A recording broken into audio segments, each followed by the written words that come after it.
ನೀವು ಹೊಸದಾಗಿ property purchase ಮಾಡಬೇಕು ಅಂದ್ಕೊಂಡಿದ್ದೀರಾ, ಅದು ಕಮರ್ಷಿಯಲ್ ಆಗ್ಬೋದು, ರೆಸಿಡೆನ್ಷಿಯಲ್ ಆಗ್ಬೋದು, ಅದರ ವ್ಯಾಲ್ಯೂ 50 ಲಕ್ಷ ಮೇಲಿದೆಯಾ? ಹಾಗಾದರೆ ಈ ವಿಡಿಯೋನ ಕಂಪ್ಲೀಟಾಗಿ ನೋಡಿ.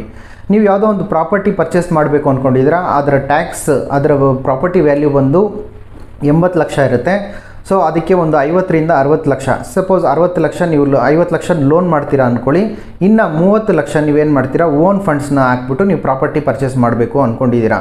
ಆದರೆ ಇಲ್ಲಿ ಪ್ರಾಬ್ಲಮ್ ಏನಂದರೆ, ನೀವು ಓನ್ ಫಂಡ್ಸ್ ಇನ್ವೆಸ್ಟ್ ಮಾಡಬೇಕಂದ್ರೆ ಅದರ ಸೋರ್ಸ್ ಆಫ್ ಇನ್ಕಮ್ನ ನೀವು ಗೌರ್ಮೆಂಟ್ಗೆ ತೋರಿಸ್ಬೇಕಾಗತ್ತೆ. ಹೇಗೆ ಅಂತಂದರೆ ಲಾಸ್ಟ್ 3 ಇಯರ್ಸ್ ಇನ್ಕಮ್ ಟ್ಯಾಕ್ಸ್ ರಿಟರ್ನ್ನ ನೀವು ಫೈಲ್ ಮಾಡಬೇಕಾಗಿರುತ್ತೆ. ಇಲ್ಲಂತಂದರೆ ಆ 30 ಲಕ್ಷ ಎಲ್ಲಿಂದ ಬಂತು ಅಂತ ನಾಳೆ ದಿವಸ ಇನ್ಕಮ್ ಟ್ಯಾಕ್ಸ್ ಅವರು ಕ್ವಶನ್ ಮಾಡ್ಬೋದು. ಹಾಗಾಗಿ ನೀವು ಒಂದು 80 ಲಕ್ಷನ ನೀವು ಪ್ರಾಪರ್ಟಿ ಪರ್ಚೇಸ್ ಮಾಡಬೇಕಂದ್ರೆ ಅದರ complete source of income 80 lakh ನಿಮಗೆ ಎಲ್ಲಿಂದ ಬಂತು ಅನ್ನೋದನ್ನು ರೆಕಾರ್ಡ್ ಸಮೇತ ನೀವು ಡಾಕ್ಯುಮೆಂಟೇಷನ್ನ ರೆಡಿ ಮಾಡಿ ಇಟ್ಕೋಬೇಕಾಗುತ್ತೆ. ಸೊ ಹೆಚ್ಚಿನ ಮಾಹಿತಿಗಾಗಿ ನನ್ನನ್ನು ಸಂಪರ್ಕಿಸಿ. Thank you.